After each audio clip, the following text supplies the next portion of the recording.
Round one, fight. 자, 이렇게 말씀을 나누다 보니까 뉴욕 증시뿐만 아니라 이 코스피까지 다 이렇게 말씀을 해주시면서 정리를 해주셨는데, 그렇다면 뉴욕 증시도 그렇고 우리나라 코스피도 그렇고 내년까지도 계속해서 상승할 만한 여력은 충분하다, 이렇게 정리할 수 있는 건가요? 네, 맞습니다. 그러니까 기업의 이익 자체가 지금 계속 좋아지는 흐름이 나와요. 하나하나 따져볼까? 우리나라에 있는 삼성전자 어닝이 너무 잘 나왔는데, 저는 삼성전자 사실 오늘도 이제 보고서를 통해서 삼성전자 바이콜을 외치고 왔습니다. 삼성전자 사야 됩니다. 다른 거 뭐 삼성전자는 사야 됩니다. 이렇게 말씀드리고 왔는데, 이유가 여러 가지가 있지만 이 어닝의 퀄리티가 너무 좋아졌어요. 그러니까 과거에는 어닝 퀄리티라는 건 어떤 개념이냐면요. 이 회사가 어닝이 어떤 분기에는 이렇게 좋았다가 어떤 분기에 이렇게 됐다가 이렇게 됐다 하면 퀄리티가 안 좋은 로우 퀄리티예요. 근데 이게 안정적으로 유지될 수 있다면 퀄리티가 높은 겁니다. 근데 그 삼성전자 여러 가지 사업부 중에서 반도체는 굉장히 시크릿해요. 근데 반도체 이외의 부분에서는 굉장히 안정적이란 말이죠. 이번에 되게 큰 사건이 일어났어요. 저는 사건이라고 생각하는데, 삼성전자의 스마트폰 사업부가 보통 OPM 기준으로, 그러니까 영업일 기준으로 10% 정도 수준인데 갑자기 이번 분기에 15%가 나왔어요. 물론 매출액이 판매량이 뭐 6천만 대에서 8천만 대로 늘어났기 때문이다. 이것도 설명 가능한데, 두 번째 이유가 더 저는 중요하다고 봐요. 되게 인상적이었어요, 정말. 두 번째 이유. 뭐냐? 제가 이제 비유로 이제 설명을 드리는 게 나이키를 하거든요. 그러니까 나이키가 2주 전에 실적 발표를 했는데 매출이 하나도 안 늘었습니다. 근데 순이익이 10%가 늘었어요. 뭐지? 한번 까보니까 얘네들이 마케팅 비용을 하나도 안 쓴 거야. 마케팅 비용을 작년보다 30% 깎았어요. 근데 매출이 그대로 유지가 되니까 이익이 10% 는 거죠. 그러면 이게 왜 이런 일이 일어날 수 있느냐라는 거 보니까 코로나의 의외의 수혜인 건데요. 코로나가 되니까 사람들이 오프라인 가서 사는 게 아니고 온라인으로 산단 말이죠. 오프라인으로 가서 사면은 점원들이 이렇게 얘기하겠죠. 나이키 사세요, 아니면 아디다스 사세요, 뭐 푸마 사세요, 뭐 이렇게 좀 이게 마케팅 비용을 많이 써야 된단 말이에요. 그렇죠. 근데 온라인으로 사면 나이키처럼 이미 그 브랜드력을 충분히 가지고 있는 상위 업체 같은 경우는 마케팅 비용 쓸 필요가 없어요. 상대적으로 덜 써도 된다는 얘기죠. 그렇게 해서 이익을 낼 수 있는 회사들은 상위 업체들, 그리고 브랜드를 이미 가지고 있는 업체들만 가능합니다. 삼성전자가 이번에 실적이 나온 것도 그 이유가 상당히 큰 이유 중에 하나였다고 생각하고 있거든요. 근데 그런 의미에서 보면 삼성전자도 실적이 굉장히 의미 있는 실적이 나온 거예요. 아니 근데 그렇게 되면 코로나19 이후에는 잘 나가던 기업만 더 잘 나갈 거고, 그렇지 않은 기업들은 조금 도태되거나 혹시 이전보다 장사를 잘 못할 가능성도 있다, 이렇게 봐야 되는 건가요? 네, 정확하게 보신 것 같아요. 그럴 가능성이 높습니다. 점점 코로나가 여러 가지 기업들 단에서는 굉장히 그 물 밑에서 지금 머리가 제일 아프신 분이 저는 각 기업의 CEO들이 아닐까. 정말 머리가 아파요. 왜냐하면 코로나를 지나가면서 이 사람들이 여러 가지 생각을 많이 한 거예요. 내가 이렇게 하니까 망하는구나. 야, 제가 저렇게 하니까 망한다. 나는 이렇게 하지 말아야지.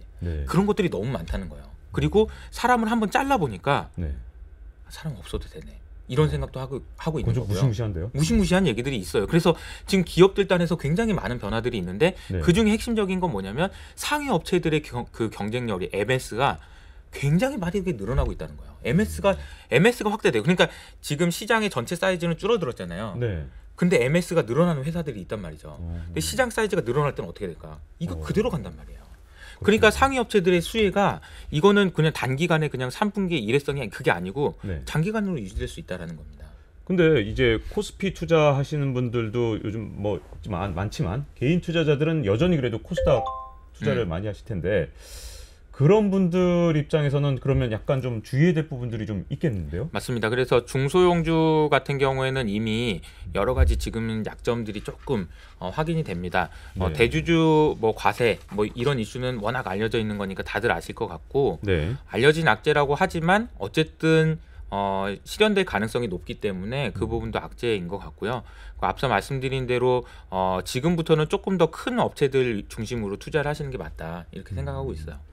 그러면 이 아까 지금 이 세금 얘기를 하셨기 때문에 그 문제를 좀 더 자세히 좀 여쭤보면, 많은 분들이 또 이 경제 한방 저희 나오셔서 연말까지 절세 목적이나 이런 것 때문에 많은 분들이 주식을 팔 수밖에 없고 특히 큰 손이라고 불리는 그런 분들 개인 투자자들이 팔기 때문에 연말까지 증시가 좀 국내 증시도 불안할 수밖에 없다 이런 말씀하셨는데 이건 어떻게 보십니까? 네, 그 부분은 사실입니다. 그 부분은 사실이고 네. 인정해야 되는 부분이고요.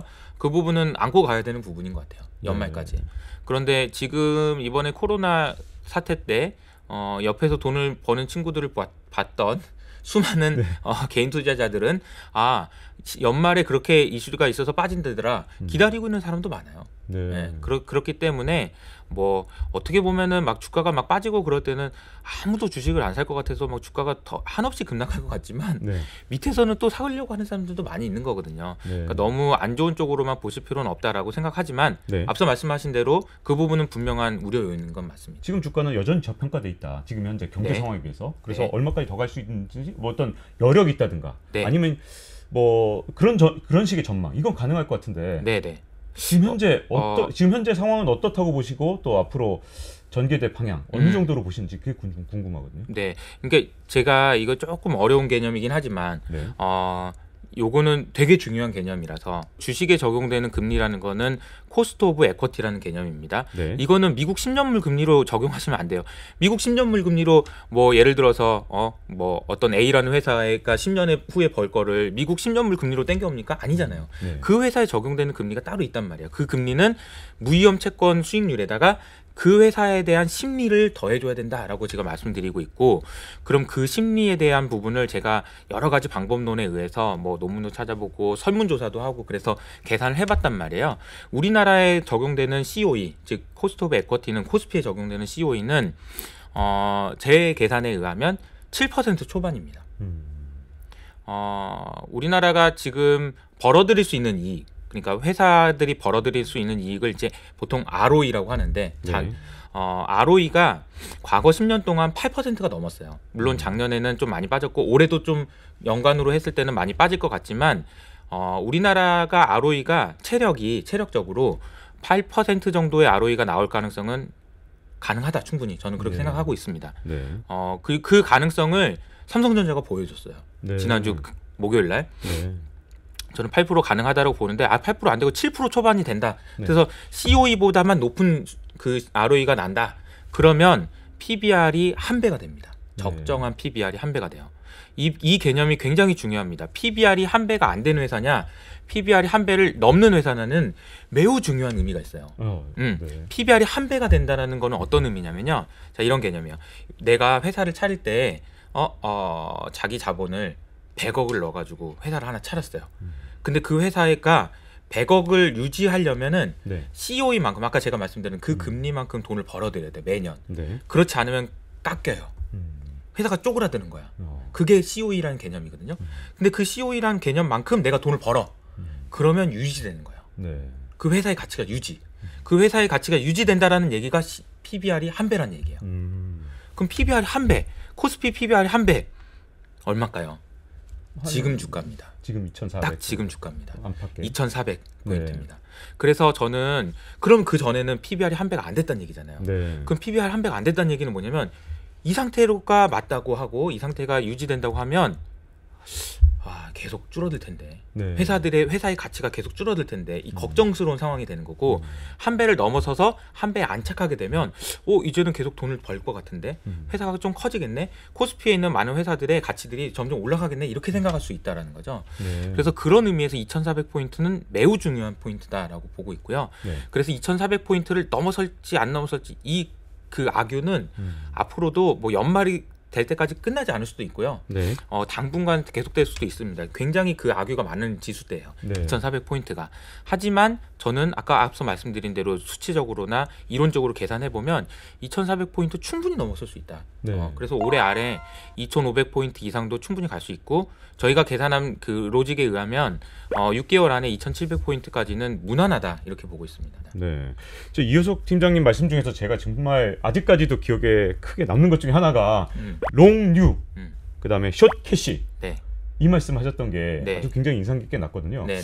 그런데 이 구체적으로 어떤 섹터를 우리 코스피나 코스닥에서 골라야 되는 건지 좀 더 구체적으로 말씀하신다면 어떤 게 새로운 걸 사는 거고, 그다음 숏캐시, 즉 현금을 좀 버리고 예를 들어서 위험 자산에 투자를 해야 돼. 그럴 때라면 롱뉴, 어떤 섹터를 좀 주로 보시는 건가요? 네, 이 섹터 관련돼서는 제가 이제 여러 가지 아이디어들 많이 냈는데 그 중에 이제 리얼 옵션에 대한 개념을 잠깐 소개하면서 네. 거기에 해당하는 종목들을 사시면 내년에 좀 돈을 버실 수도 있을 것 같다라는 걸 말씀을 드려보도록 하겠습니다.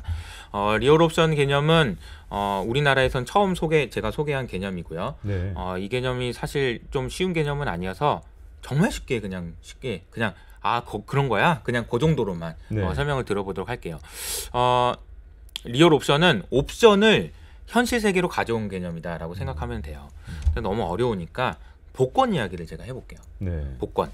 자, 제가 이제 그 로또 복권 과거에 한 2년치 자료를 가지고 복권의 그 평균값을 계산해봤습니다. 기대값. 그러니까 23억이 1등이더라고요, 평균. 네. 그 확률이 0.00001% 뭐 이런 식으로 해서 곱해서 계산 다 더해 보면 복권의 기대값은 550원이 나옵니다. 네. 근데 복권은 얼마에 팔리고 있냐면요, 1,000원에 팔리고 있거든요. 그렇죠. 잠깐만, 그러면 여기서부터 이제 질문이 나오는 거예요. 네. 아니 복권이 550원인데 분명히 네. 왜 1,000원에 사지 사람들이? 네. 그러니까 이거를 550원을 계산한 사람은 이렇게 얘기하겠죠. 아이고 바보야. 네. 너는 왜 550원짜리 왜 1,000원에 사고 있냐 바보같이 이렇게 얘기하겠죠. 네. 하지만 이 1,000원에 사는 사람들은 어떻게 얘기할까요? 아니 내가 그냥 내 돈 주고 산다는데 왜 님 무슨 상관이야? 내가 450원 더 낸다는데 왜? 이렇게 얘기하는 거거든요. 네. 그럼 450원을 왜 더 낼까요? 이게 되게 중요한 질문이에요. 이 질문이 리얼 옵션을 이해하기 위한 질문입니다. 네. 이거랑 비유해서 설명을 제가 드려볼게요. 자, 바이오 업체가 있어요. 네. 신약을 개발하는 바이오 업체가 있습니다. 신약 개발하는 회사를 밸류에이션 하기 위해서는 많은 애널리스트 분들이 복권의 기대값을 계산하는 방식으로 밸류에이션을 합니다. 네. 어떤 식이냐면 이 신약이 개발됐다 치자고요. 네. 그러니까 1등 당첨됐다 치자고요. 네. 그럼 23억 벌잖아요. 네. 그러면 신약이 개발됐을 때 벌 수 있는 이익이 있을 거 아니에요. 거기다가 뭘 곱하냐면 이 신약이 개발될 확률을 곱한단 말이에요. 네.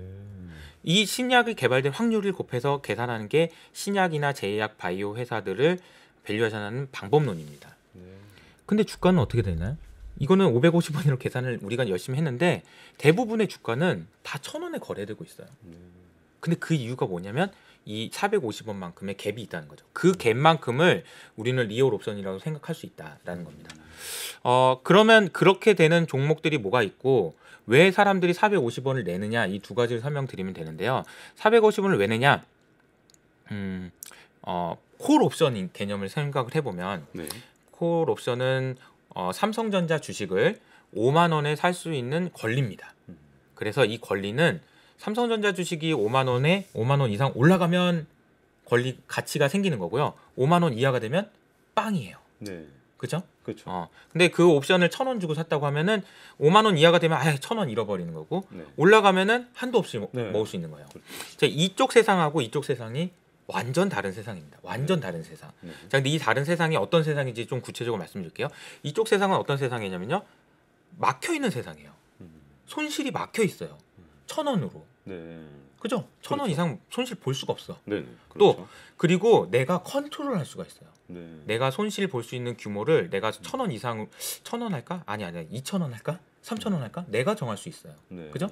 업사이드는 모릅니다. 이쪽 세상은 몰라요. 얼마가 어떻게 될지 몰라요. 불확실하다는 거죠. 자, 보세요. 안 좋은 거는 확실하고 컨트롤할 수가 있어요. 네. 좋은 거는 불확실하고 리미트가 없어요. 너무 좋지 않아요? 네. 그렇죠. 너무 좋잖아요. 네. 이런 수익 구조가 있기 때문에 옵션을 돈 주고 사는 거예요. 복권을 사는 심리도 다 마찬가지예요. 물론 당첨 확률이 없기 때문에 확률을 얘기하는 것이 아니고 불확실성이 어디에 노출됐냐는 거죠. 불확실성이 1,000원에 손실 보는 거, 내가 지금 살 수 있고 컨트롤할 수 있는 거에 노출돼 있냐, 아니면 이쪽에 노출돼 있느냐는 거예요. 이쪽에 노출돼 있잖아요. 네. 그러니까 이러한 수익 구조를 사람들은 450원이라는 돈을 더 내고라도 산다라는 겁니다. 네. 그러면 이런 회사들이 뭐가 있냐? 저는 신약 바이오 회사, 네. 그리고 제약 회사, 그리고 게임 회사, 네. 게임 회사도 마찬가지입니다. 네. 게임 회사는 그 신작 게임을 만들기 위해서 투자하는 돈이 있잖아요. 네. 그 돈이 복권에서 사는 돈이 1,000원이랑 똑같은 개념이에요. 네. 투자해서 잘 안 되면 끝나는 거예요. 네, 근데 잘 되면 이렇게 올라가는 거죠. 네. 그죠? 그리고 또 무형자산 같은 무형자산으로 돈 버는 회사들이 있습니다. 예를 들어서 카카오나 네이버 같이 플랫폼을 만들어 가지고 플랫폼 투자를 하는 회사도 있어요. 네. 플랫폼 회사 투자를 한 돈들은 내가 복권을 1,000원 내는 거랑 똑같은 개념이에요. 근데 잘 안 되면 이거 버려야 돼요. 네. 안 되면 버려야 되잖아요. 근데 네. 잘 되면 돈을 벌잖아요. 그러니까 이런 수익 구조를 가지고 있는 회사들이 주가가 내년에 잘 될 것 같다라는 겁니다. 그리고 앞서 말씀드렸던 삼성전자도 네. 리얼 옵션으로 설명드릴 수 있습니다. 예를 들어서 반도체 같은 경우에는 올해 이번 분기에는 반도체가 좋지 않았어요. 그 QOQ로 9% 정도 반도체 가격이 빠졌단 말이에요. 그럼에도 불구하고 이 정도의 이익이 났단 말이에요. 네. 근데 삼성전자에는 한 방이 있어요. 5G가 잘 될 수도 있고요. 그렇죠. 그리고 화웨이의 수혜를 볼 수도 있고요. 네. 뭐 AP가 잘 될 수 있고 뭐 이미지 센서가 잘 될 수도 있고 뭣도 잘 될 수 있고 그 정말 많은 비메모리가 잘 될 수도 있고 정말 많은 한 방이 있는 회사이기 때문에 업사이드가 또 열려 있단 말이에요. 그동안 삼성전자는 투자를 많이 해놨기 때문에 그런 부분들로 생각을 해본다면 리얼 옵션을 개념을 가지고 여러 가지 그 산업이나 섹터들을 골라낼 수 있을 것 같다 이런 말씀드립니다. Round 1, fight.